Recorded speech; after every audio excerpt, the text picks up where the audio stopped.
c'est un privilège pour moi aujourd'hui d'avoir ce trophée et je le dédie à toutes ces femmes-là battantes, à toutes ces femmes engagées et surtout à toutes ces femmes innovatrices. Sitan Kasogé est juste une simple citoyenne, issue au fait d'un père gendarme à la retraite devenu s'est converti en à un agriculteur et d'une aide ménagère qui est ma maman. Donc voilà, j'ai grandi dans cette société malienne. J'ai fait une école internat qui s'appelle le lycée sportif Benoît Marcy durant 7 ans et juste après je me suis envolée pour 6 ans au Venezuela pour les études. Donc voilà ce qui est CITA. L'agriculture, je pense que c'est un peu dans le sang vu que depuis toute petite, mon papa m'amenait au champ à Banquineda tout près. Donc un gendarme qui était vraiment amoureux de la terre en tant que tel m'amenait de gré ou de force au champ. Donc voilà, de fil à l'aiguille, j'ai aimé ça. Et après, voilà, les études universitaires. Déjà pour les études au Venezuela, j'avais pas imaginé un jour que j'allais vraiment, en fait, étudier l'agriculture en tant que telle. Mais arrivé là-bas, j'ai vu leur terre, l'agriculture, le paysage et comment est-ce que l'agriculture peut rendre un pays beau. Donc, j'ai décidé de me convertir vers ça, surtout.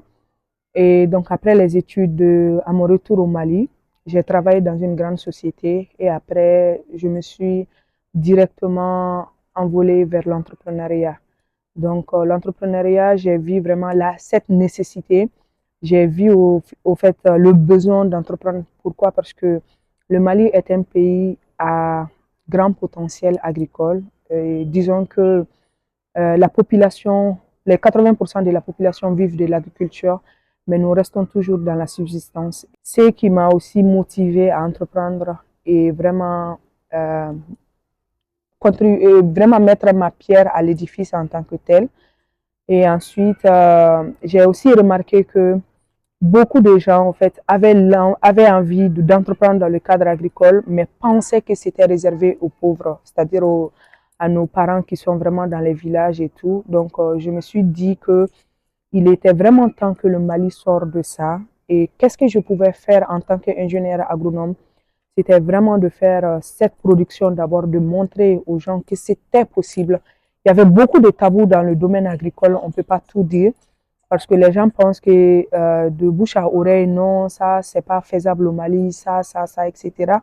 Donc, à travers les réseaux sociaux, on a pu vraiment démontrer beaucoup de choses aujourd'hui aux Maliens, que l'agriculture, certes, elle est possible, mais nous pouvons en faire aussi un business.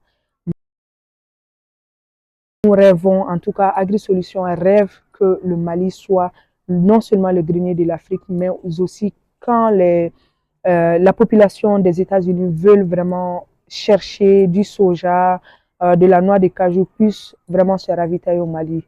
D'où notre vision, vraiment d'où notre engagement pour un Mali plus libre, plus innovant, mais surtout plus rentable dans le domaine agricole et surtout dans la transformation, parce que l'agriculture ne suffit pas, il faut transformer. AgriSolutions est une société pour le développement agricole. Nous évoluons non seulement dans la production agricole, c'est-à-dire nous produisons comme vous le voyez, que ce soit du hors-sol, dans le champ, etc. Nous faisons l'aménagement du champ des clients qui sont là, c'est-à-dire nous produisons d'abord et nous les vendons sur le marché, mais en même temps, nous évoluons dans la prestation de services.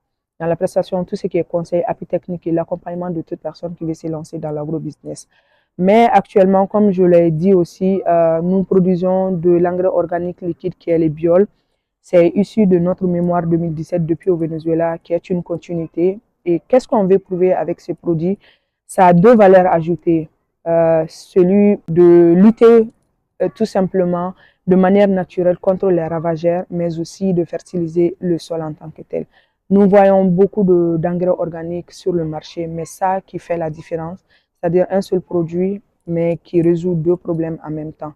Donc voilà, nous faisons beaucoup de choses en même temps. Nous faisons aussi la distribution des paniers chaque semaine pour les femmes qui n'ont pas le temps vraiment d'aller faire du marché en tant que tel. Donc nos produits sont cultivés sous serre que nous mettons dans les paniers, c'est-à-dire les produits variés, que ce soit la pomme de terre, poivron, tomate, etc., pour livrer aux femmes qui n'ont vraiment pas le temps. C'est du bio et c'est vraiment en fait variable dans le goût et surtout la conservation optimale.